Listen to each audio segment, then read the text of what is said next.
मी Punjab duck हवामान अभ्यासक मुक्काम पोस्ट गुगळी धामणगाव तालुका शिरूर जिल्हा परभणी आजपासून शेतकऱ्यासाठी अंदाज देत आहे।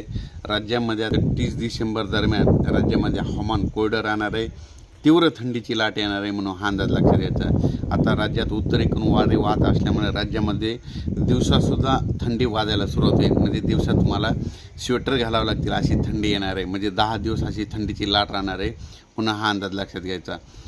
मागील एक व्हिडिओमध्ये मी सांगितलं होतं की दरवर्षी यावर्षी महाराष्ट्रामध्ये एक महिना पाऊस पडणार की दुसऱ्या महिन्यात कोरडा जाणार की तिसरा महिना कमी पाऊस पडणार। तर तुम्ही बघा, म्हणजे मागील परिस्थिती बघितली तर नोव्हेंबर महिन्यात अवकाळी पाऊस झाला तर डिसेंबर महिन्यात कमी झाला, तर आता परत जानेवारीमध्ये अवकाळी पाऊस चांगला पडणार आहे, तर फेब्रुवारीमध्ये नाही पडणार, म्हणजे अशी एक महिना पाऊस पडणार आहे अवकाळी, एक महिना सुटणार अशी परिस्थिती राहणार आहे म्हणून हा अंदाज लक्षात घ्यायचा।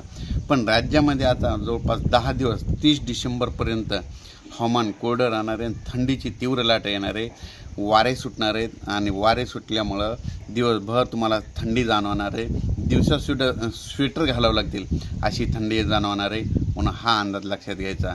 आणि जानेवारी महिन्यात मात्र एक अवकाळीचं पावसाचं एक संकट राहणार आहे म्हणून हे देखील अंदाज लक्षात घ्यायचा, हे अंदाज लक्षात घ्यावा। त्याच्यानंतर अचानक जर वातावरणात बदल झाला तर लगेच अर्जंट एक मेसेज दिला जाईल। धन्यवाद।